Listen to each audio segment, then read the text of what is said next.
Hi everyone, my name is Ethan Satina, and I did my presentation on Mexican culture and the history and heritage that's associated with it. The title of my article was Mexican History, one we see a lot of but know little about. A little history about it is the country Mexico is rich in history, tradition, and culture. Mexico is made up of 31 states and one federal district. It is the third largest country in Latin America and has the largest population of more than 100 million people, making it home of more Spanish speakers than any other nation in the world, like the Dominican Republic, Cuba, Puerto Rico, anything like that. Despite the political and social changes that have occurred over the centuries, evidence of past cultures and events are apparent everywhere in Mexico.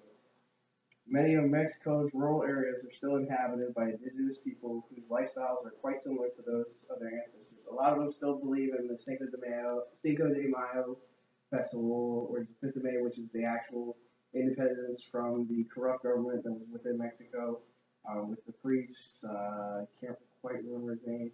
And then also the Day of the Dead, where they actually celebrate that the souls of the people that have passed go up to heaven and not stay down here and haunt the actual family members, that they actually celebrate them going up to heaven, actually living the rest of their lives. In addition, many pre-Columbian ruins still exist throughout Mexico.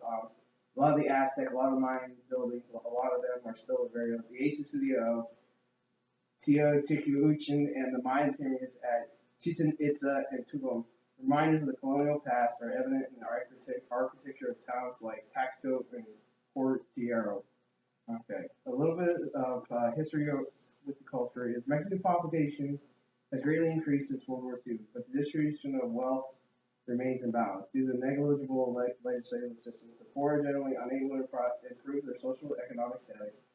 The state of Chispas exemplifies the problems caused by financial imbalance.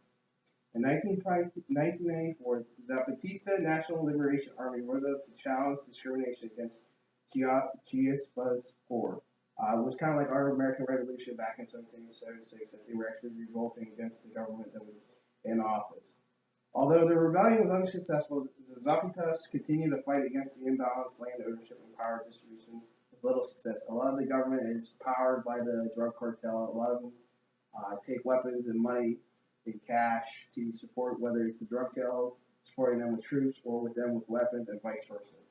Further complicating the already problematic social division is the ever-growing problem of drug trafficking, which has contributed to political and police corruption and helped widen the gap between the elite and the underprivileged. Today, tourism is a major contributor to the Mexican economy. People flock to Mexico from all over the world to sample the country's cultural diversity. Back in the lush tropical settings and take advantage of relatively low prices, U.S. tourists constitute the majority of visitors to the country. In the past, tourists traveled mainly to Mexico City and the colonial towns of the Mesa Central. Unfortunately, the capital city's reputation has suffered due to the social and environmental problems. Notably, high levels of air pollution and crime.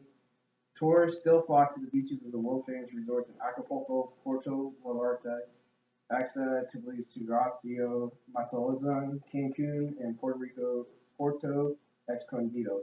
A lot of the major hotels have their major resorts there. A lot of them talk about the ocean. The Gulf of Mexico is so clear that you can see a lot of different fish, different coral, a lot of things to do.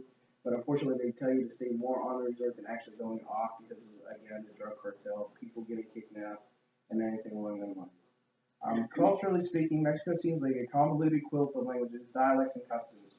In addition to the best known groups, the Mayans and the Aztecs, for example, dozens of ethnic groups have over the centuries contributed to the complex fabric of which Mexico is made. As trading partners, allies, and mortal enemies, they have engaged one another in the battlefield and in the marketplace, exchanging ideas and traditions. A lot of the major exports is gold, silver, flour, rice, everything like that.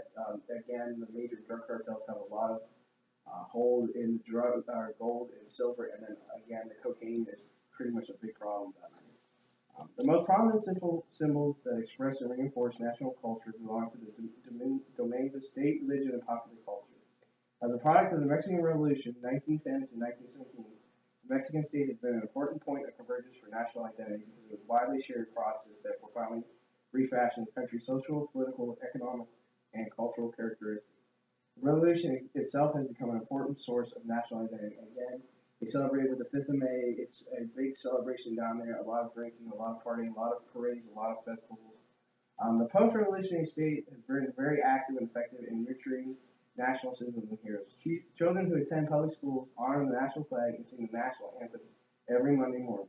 The flag consists of three vertical stripes in the colors green, representing hope, white is purity, and red is blood. In the central white strip is the image of an eagle standing on a cactus plant in Eagle State.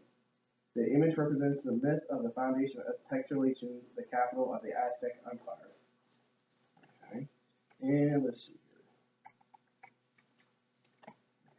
A couple misperceptions of the Mexican people is that I hear a lot of people talking about the immigrants that come over here with their green cards or visas and actually working illegally.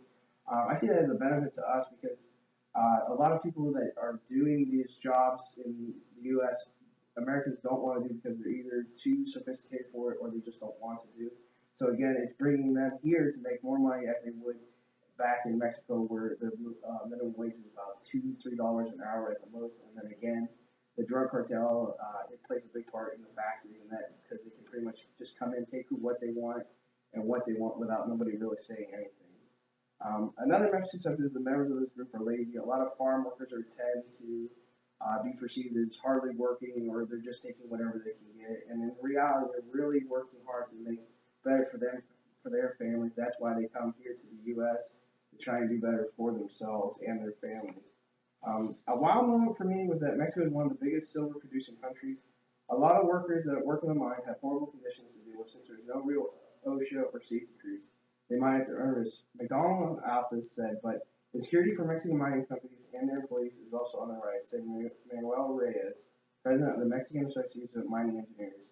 Engineers, company execs, and even rank and file miners have extorted and kidnapped in recent months. Almost certainly by criminal gangs, he said, it's a daily danger. Mr. Reyes says it's organized crime besieging people, so we risk the dangers within the country, even though its drug and poverty problems aren't enough. Industrials are feared for their workers. Thank you very much.